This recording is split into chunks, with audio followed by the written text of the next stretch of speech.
Ito ang latest trendy. Viral at trending ngayon sa mundo ng social media ang di umano'y balita.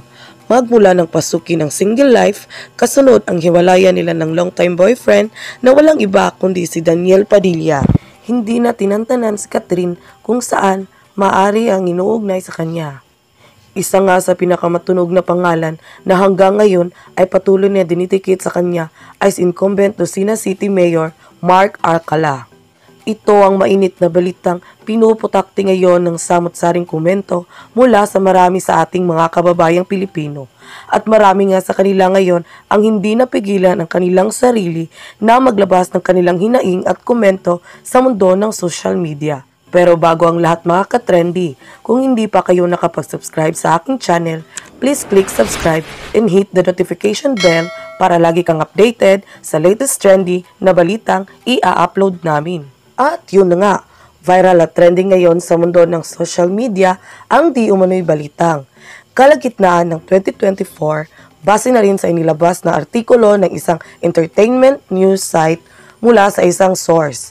Di umano ay niligawan ni Mayor Mark Alcala si Catherine Bernardo. Ngunit maliban dito ay wala lang ibang ibinahaging detalye. Sa pagkalink ng dalawa, agad namang umiksena sa usaping ito si OG Diaz at naghanap ng kasagutan. Sa episode niya noong August 4, 2024, binunyag ni OG na pinadalhan niya ng mensahe sa messenger si Mark at sinubukan niyang tanungin kung may katotohanan ba ang tungkol sa kumakalat na chikang isa siya sa nanligaw ni Catherine Bernardo, ngunit hindi daw siya pinansin nito. Tinangkapan niyang mag-follow up at kalaunan ay nag-reply raw ito at sinabing abala ito para sa kanyang State of the City address. Gayunpaman kay OG Diaz, wala pa rin daw sagot si Mark nang muling uliratin ang tungkol kay Catherine. At tila, dedma at ayaw pang ungkatin ang isyu sa kanilang dalawa. Dahil sa wala na ring mapigang kasagutan sa parehong kampo ng dalawa sa pag-uugnay patungkol kina Catherine at Mark, ay kusa ding namatay. Nagkataon din na pagiging busy ni Catherine sa tambalan nila ni Alden Richard, na isa din sa sinasabing nanliligaw sa kanya na kahit di na nabigyan ng ganoong pansin na kung anong meron sa kanila ni Mark. Gayunpaman, sa kabila ng pananahimik ng dalawa, may mga netizens ang hindi tumigil sa pang-iimbestiga. Sa pagpasok ng 2025 ay muling nabuhay ang tungkol sa di umano'y pagkamabutihan tungkol sa kanila ni Mark.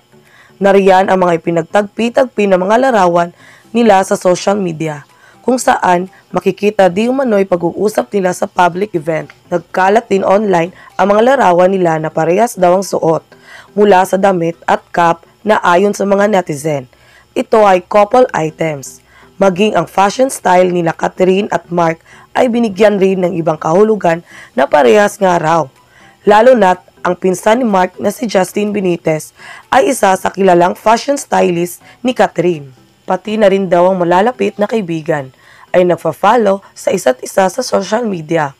May ilang netizens na nagsasabing pang-distract daw di umano ang pagbabalikan ng Katniel, kung saan raw ay di umanong nagdi-date sina Catherine at Mark noong nakaraang Valentine's Day. At kaugnayan ng usaping ito sa episode ng Showbiz Update sa YouTube noong February 18, 2025, kasabay ng pagbubunyag ni OG Diaz na itinigil na ni Alden ang panliligaw niya kay Catherine. Nilinaw din niya na walang namumuo na espesyal na relasyon sa pagitan ni Catherine at Mark.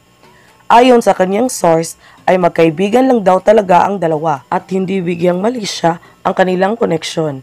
Giit pa ni OG, sadyang tropa lang umano ang turingan ni Mark at Catherine at walang katotohanan ang mga espekulasyong may namumuong romance sa pagitan ng dalawa. Ngunit, taliwala sa unang inihayag ni OG sa pinakabagong episode ng Showbiz Update vlog noong March 6, 2025. Muli siyang nagbahagi ng update sa hindi matigil-tigil na pag-i-issue kina Mark at Catherine.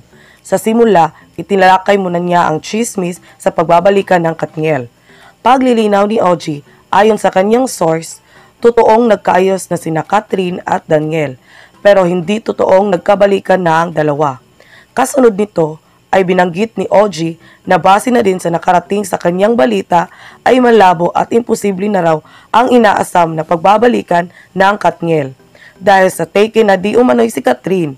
Ayon daw sa kanyang source ay may nagmamay-ari na raw sa puso ni Catherine at di umano'y walang iba kundi ang young politician na si Mark Alcala.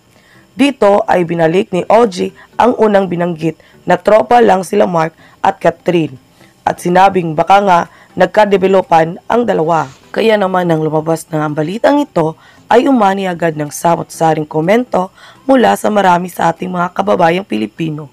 At marami nga sa kanila ngayon ang hindi napigilan ang kanilang hinaing at komento sa mundo ng social media. At yun na nga mga katrendy, ano ang masasabi mo sa video na ito? Huwag kalimutang mag-iwan ng komento sa baba para malaman ko kung anong reaksyon mo sa latest trendy na balitang i-upload namin. Maraming salamat po.